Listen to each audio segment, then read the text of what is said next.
खून की सेवा उसने की कहा चली गई। क्या कुटलों खून चला था बाबा जी? कौन सा महापुरुष वो निकला हिंदुस्तान में जिसका ब्लड ग्रुप बाबा जी से मिल गया? मैंने कहा कि मरीज की फाइल बनती है अस्पताल में, आप वो फाइल दे दीजिए, उसको दिखा दीजिए और डिस्चार्ज स्लिप दे दीजिए। तुम कहते हो जिस तारीख में तुमने बाबा जी को जिंदा मुर्दा अपने हॉस्पिटल से डिस्चार्ज किया है, डिस्चार्ज स्लिप दे दीजिए और मरीज की फाइल दे दीजिए।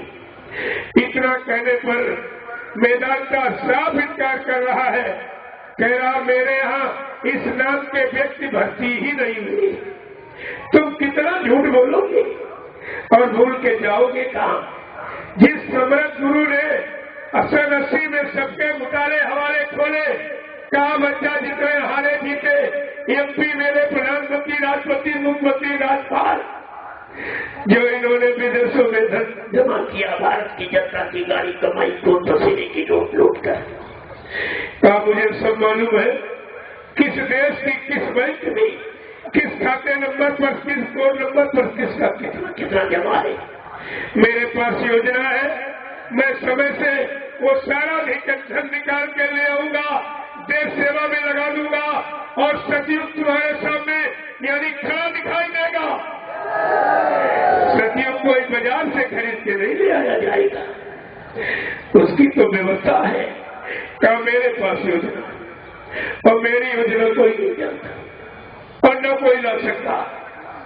कोई स्वार्थ लोभ लालच के लिए झूठा प्रचार भले कहते, लेकिन ये जानकारी किसी को है नहीं और न किसी को लाने का अधिकार, क्योंकि ये सब दोषी है। कहा था अगर हमसे बच्चा पूछो तो हकीकत में सब 302 के मुलजिम ही। कोई ऐसा नहीं है जो जीत करके सीट पाता है, 2-4 प्रतिद्वंदियों का कत्ल नहीं करा देता, जिनसे उसको हारने का खतरा होता फौरन मरवा देता। ये सब गतियां खून से लथपथ है। रहम दया का मोहब्बत प्यार का कोई काम नहीं हो सकता। तो जिस महापुरुष ने ऐसा ऐलान किया, क्या उनके बारे में कोई हवाला घोटाला कर देगा? क्या उनकी हकीकत को सत्य का कोई छिपा सकता है? लेकिन समय की इंतजारी सबने किया और बगैर इंतजारी का कोई इतिहास नहीं है। प्रेमियों कोई समाचार आज तक सही नहीं। तब मैंने संकल्प ले लिया कि एक बार चलो भारत सरकार को भी सूचना दे दे। 18 मई की घटना है, मैं 28 मई को 500-700 प्रेमियों को लेकर दिल्ली की जंतर मंतर भूमि के नाम से जो जानी जाती, जहां लोग भारत सरकार से न्याय मांगने जाते हैं, मैं वहां पहुंच गया। प्रेमियों ने प्रधानमंत्री गृहमंत्री को ज्ञापन दिया, उनसे रिसीविंग ले ली। मैंने 1.5 घंटे मीडिया से वार्ता किया। मीडिया ने फुल चैनल खोला, पत्रकारों ने कैमरे खोले, लेकिन आज तक कुछ छापा निकाला नहीं। मैंने कहा हमको तुम्हारी जरूरत भी नहीं है। मैं तो इसलिए कह रहा हूं कि ताकि आप ये न कहो कि हमारा सम्मान नहीं किया गया, लेकिन तुमने जो किया है तुम्हारे सामने भी आ जाएगा।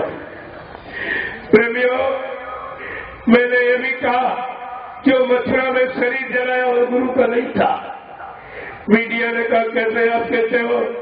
मैंने कहा मैं 45 साल अपने गुरु के साथ रहा, हमको अपने गुरु की पूरी पहचान तुम कोई धोखा नहीं हमको दे सकते हो।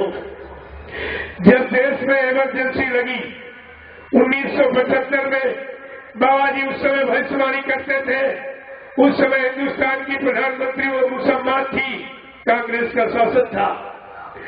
बाबा जी ने बुला के कहा बच्ची ये धार्मिक धरा है हिंदुस्तान, ये गर्भपात रसबंदी घृत योजना को बंद कर दो, ये अपराध है, हत्या है। और कहा कि इसी भारत भूमि पर 350 वर्ष मुसलमानों ने राज किया, उन्होंने गर्भपात रसबंदी ऐसी घृत योजना को कभी लागू होने नहीं दिया। पूरे 200 वर्ष अंग्रेज राज कर गए, उन्होंने भी ऐसी घृत व्यवस्था को लागू होने नहीं दिया। भगवान कृष्ण ने इसी घृत व्यवस्था पर अपने मामा कंस का वध कर दिया था। उसने अपने बहन के 7 बच्चों को गर्भ में नष्ट किया था। गर्भपात की सजा भगवान कभी माफ नहीं करता है। बाबा जी ने मुसलमान प्रधानमंत्री से कहा बच्ची से बंद कर दो, नहीं आगे आने वाला समय यह भारतीय इतिहास तुमको माफ नहीं करेगा। और कहा ये हिंदुस्तान आजाद हो गया। आजादी पर खुशहाली के लिए जो सप्त ऋषियों के द्वारा भारतीय संविधान लिखा गया, उसमें पहला नियम कानून है, जिस दिन हमारा हिंदुस्तान आजाद हो जाएगा, चुंगी, टैक्स बैरियर, परमिट, लाइसेंस जैसी गैंग व्यवस्था को नहीं रखा जाएगा। महंगाई गरीबों को वहीं पर रुकवा दिया जाएगा। और तुम तो बच्ची धुआंधार कर रही हो, क्यों भारतीय संविधान पर कलंक लगा रही हो? आगे आने वाला समय तुमको माफ नहीं करेगा। सच्ची सलाह, अच्छी सलाह देने पर बाबा जी को मुसलमान ने क्रोध में आकर के 29 जून 1975 को जेल में बंद कर दिया और दबाव डाला कि तुम अपने शिष्यों से हमारा प्रचार करा दीजिए। बहुत एक हेलीकॉप्टर दूंगी, बहुत सा रुपया पैसा आपको दूंगी। बाबा जी ने तपक के जवाब दिया, अरे होश में है, किससे बात कर रही है? अगर तुझको अपनी अमीरी पर गर्व है तो मुझे अपनी फकीरी पर नाज है। मेरा जेल में आने का मुहूर्त है, उस मुहूर्त घड़ी तक न तो मुझे निकाल सकती है, और मुहूर्त घड़ी खत्म हो जाने पर तो एक पल घड़ी के लिए हमको जेल में रख भी नहीं सकती है। ऐसा चैलेंज महापुरुष कर रहा है और आप अपने गुरु को नहीं पहचान पाए। प्रेमियों, बाबा जी का वायदाता होता था। जेल में जब बंद किया इमरजेंसी में, उनके शरीर का वायवाटा बना था।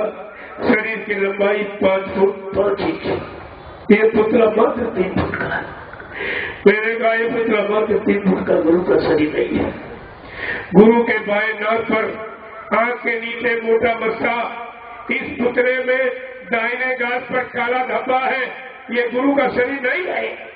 गुरु का नूरानी भव्य चेहरा जो विश्व में किसी से मिलता नहीं, ये बंदर जैसी खोपड़ी गुरु की नहीं है।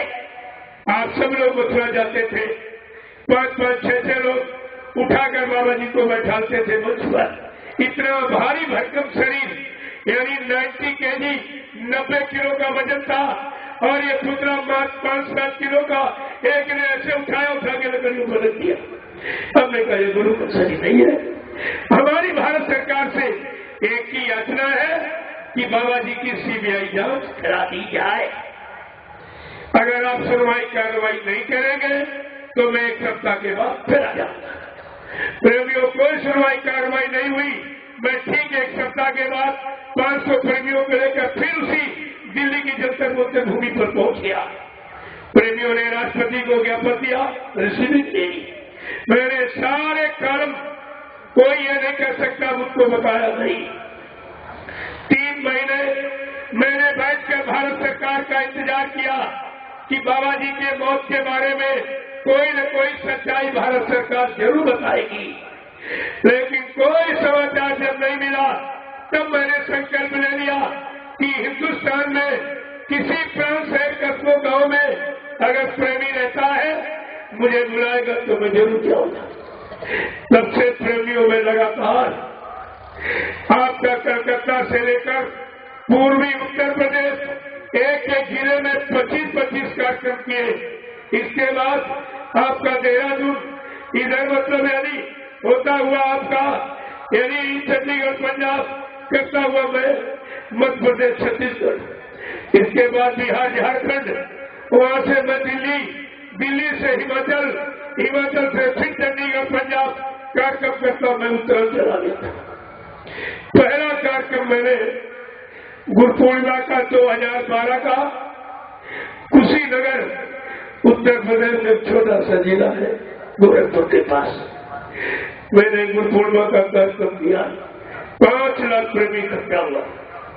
इसके बाद भंडारे का कार्यक्रम आजमगढ़ में नैनी जोर स्थान में, जिसमें 10 लाख प्रेमी इकट्ठा हुआ। इसके बाद गुरु पूर्णिमा का कार्यक्रम बिहार में सीतामढ़ी जिले के रीगा शुगर फैक्ट्री में, जिसमें 7 लाख प्रेमी इकट्ठा हुआ। इसके बाद यानी होली का कार्यक्रम गोरखपुर जिले में किया, जिसमें 15 लाख प्रेमी इकट्ठा हुआ। और अपनी बार अभी मैं गुरु पूर्णिमा का कार्यक्रम करके उसी बिहार प्रांत में सीतामढ़ी जिले में रीगा में ही, जिसमें 35 एकड़ का बगीचा खत्म हो गया था। मीडिया पत्रकार ने कहा कितने लोग हैं? अरे ने कहा गिन सकता है? ये गणना गिनती यहाँ भी कोई नहीं कर सकता। ये प्रेमी बैठे हुए हैं, कोई गिन के बता सकता कितने? हमने कहा देख ले, और तुम ये कह भी नहीं सकते। तुम्हारे मुख से ये प्रचार नहीं होगा, तुम्हारे मुख से वही प्रचार होगा मारकाट, हिंसा, चोरी, कतलेआम, व्यभिचार, कुचार और सुसाइड और दुर्घटना, अकाल मौत, इसके सिवा तुम कोई प्रचार नहीं कर सकते हो। और ये तो प्रचार हमेशा भक्तों के द्वारा हुआ। क्या राम कृष्ण का प्रचार रेडियो अखबारों ने किया था या मीडिया पत्रकार थे? उस समय सब भक्तों के द्वारा इतिहास बना पड़ा हुआ है। तो हमको तो तुम्हारी जरूरत नहीं है। आए हो तो आपका सम्मान है, भंडारे में प्रसाद लीजिए, सत्संग सुनिए, अपना कल्याण करिए। तुम ये धर्म चर्चा नहीं छाप सकते हो, तुम्हारी बस की बात नहीं है। इतना बड़ा जन सैलाब अगर छाप दोगे तो भी ऐसे ऐसे होने लगेगा लोगों के दिल में, ये क्या हो।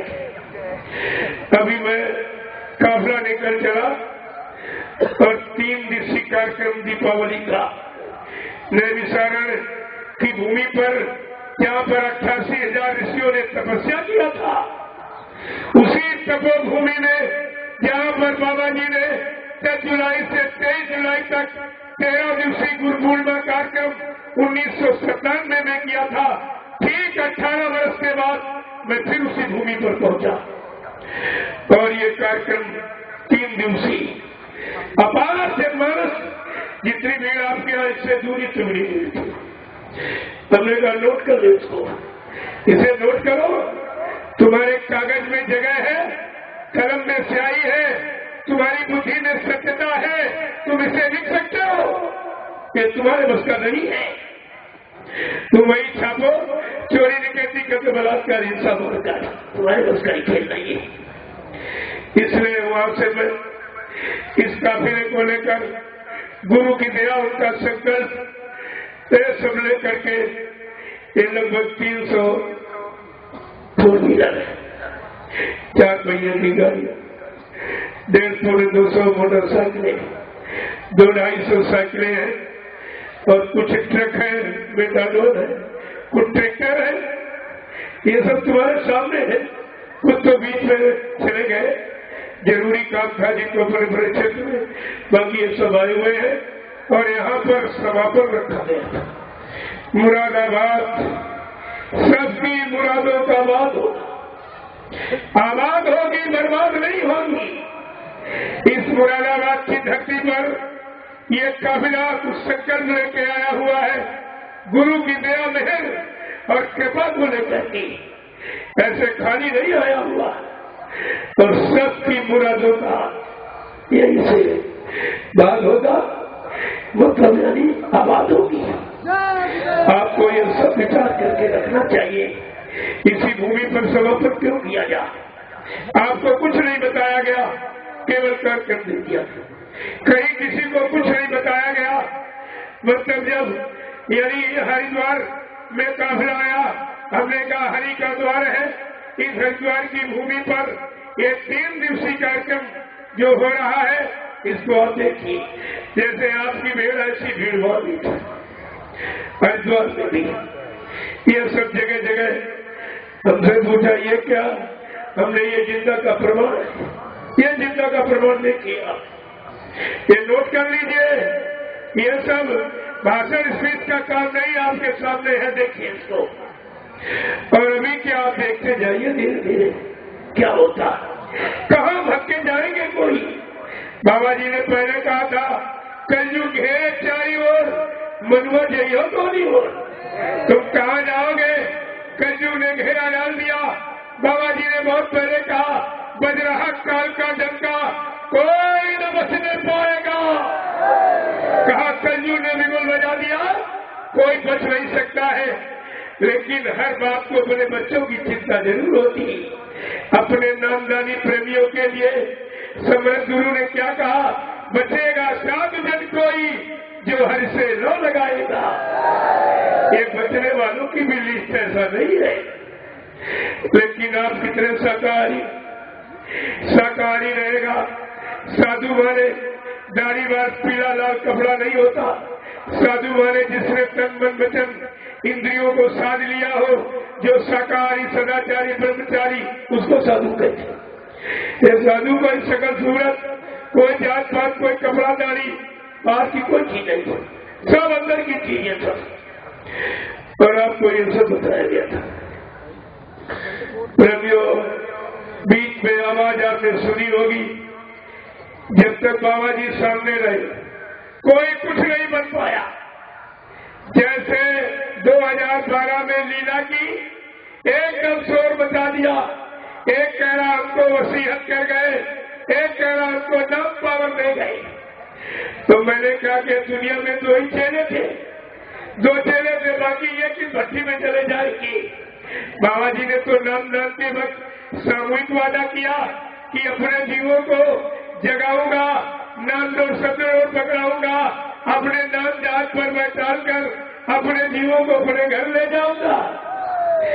तो मैंने कहा कि भाई क्या 2 ही चेले हिंदुस्तान में, बाकी सब गुरु साहब ने कुछ नहीं बन पाया कोई, तो पीछे सब हल्ला मचा रहे। तो मैंने कहा एक बात बताओ, क्या संत मत में वसीयत होती है? कहीं आपने पढ़ा है संतों के इतिहास?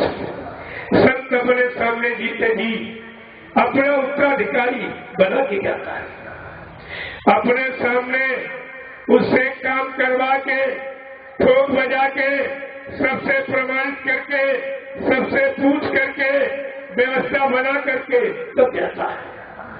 और बाबा जी ने कहा भी था, आप तो सब भूले पड़े हैं, कहा था हमको ऐसे बच्चों की जरूरत है जो न्याय के तख्त पर सगे माँ बाप को माफी नहीं देंगे। मेरा सतयुगी व्यवस्था का उत्तराधिकारी कौन होगा? महाबली एक शासक होगा और धर्म मुकुट सिर पर धारेगा और धरा से देगा पाप हटाए। जय गुरुदेव की बाणी, ये उत्तराधिकारी। तो तुम्हारे यहाँ क्या हुआ? एक मक्खी उड़ी और गद्दी पर बैठ गई, कहते हम गद्दीधर हो गए, अंबानी बन गए, हम अध्यक्ष बन गए। इसे कौन मान लेगा? संत मत के अनुसार प्रेमियों, उत्तराधिकारी वसीयतनामा। मैं आपसे यही पूछने आया हूँ कि बाबा जी मथुरा में, गद्दी मथुरा में, आश्रम मथुरा में, जमीन मथुरा में, धन दौलत मथुरा में, क्या बाबा जी वसीयत करने इटावा गए थे? क्या मथुरा में कोर्ट नहीं था? क्या मथुरा में कोर्ट नहीं था? और 12,000 करोड़ की संपत्ति पर 100 रुपए का स्टाम्प लगा है। क्या है ये सब? अरे चोर जब चोरी करने जाता, कोई न कोई अंश जरूर छूट जाता, उसकी पकड़ का, उसकी झूठ का। तो मैंने यही पूछा है। दूसरी बात है राजनीतिक बात। जय गुरुदेव धर्म प्रचारक संस्था मथुरा भारत, जिस संस्था का सरकार रजिस्ट्रेशन कर देती है, मान्यता दे देती है, वो संस्था स्वयं अपना अधिकार रखती है। अगर संस्थागत कोई पद खाली होता है तो संस्था के मेंबर और पदाधिकारी अपने उस पद का चुनाव स्वयं करते हैं, सरकार से कोई लेना देना। रजिस्ट्रेशन का मतलब ही यही होता है। तो मैं आपसे यही पूछने आया हूँ कि जय गुरुदेव धर्म प्रचारक संस्था कि न तो किसी मेंबर से पूछा गया। इन लोगों ने प्रचार किया कि बाबा जी जय गुरुदेव धर्म प्रचार संस्था के अध्यक्ष और वो मर गए, जगह खाली हो गई। तो मैंने यही कहा, किसी जय गुरुदेव धर्म प्रचारक संस्था के किसी मेंबर से पूछा गया या कर्मचारी अधिकारी से पूछा गया कि अध्यक्ष पद पर किसको बैठाया जाए? या जय गुरुदेव धर्म प्रचारक संस्था की ये 45 करोड़ नामदानी सदस्यता प्रमाण पत्र लिए बैठे हो। बाबा जी हर साल नामदानी सदस्यता प्रमाण पत्र बनवाते थे कि आगे ये संस्था ऐसी उभर करके आएगी इस संस्था पर किसी का एकाधिकार नहीं होगा। अगर कोई पद खाली होगा तो नामधारी सदस्यता प्रमाण पत्र लिए बैठे, इनसे पूछ करके। तो मैं आपसे यही पूछने आया हूँ, क्या किसी नामधारी से पूछा गया कि अध्यक्ष पद पर किसको बैठाया जाए? या जयगुरु धर्म प्रचारक के संस्था के मेंबर और कर्मचारी अधिकारी से पूछा गया कि किसको पद पर बैठाया जाए? उत्तर प्रदेश की सरकार ने मनमानी ढंग से अपने नाते रिश्तेदारी समझकर उस शराबी को गद्दी पर बैठा दिया, जो नामधारी भी नहीं है और शाकाहारी भी नहीं है और भजनानंदी भी नहीं है, न गुरु महाराज का शिष्य है, यानी मतलब न संस्था का मेंबर है और न कभी 2 पैसे सेवा की है। आपने ये किया क्या? ये भारत की जनता पूछेगी आज कि तुम्हारे 45 करोड़ चेलों में कोई ऐसा नहीं सीख के तैयार हो पाया जो अध्यक्ष पद को संभालता। 1 करोड़ दान बोरा पहनने वाले ये 32 साल से पहन के तपस्या कर रहे। जितने साल इनको बोरा पहनते हो गया उतनी तो उसकी उम्र भी नहीं है जिसको गद्दी पर बैठाला। इनकी बुद्धि में क्या हो गया? भारत की जनता पूछेगी तो ये क्या जवाब देगी? इनके पास क्या जवाब होगा?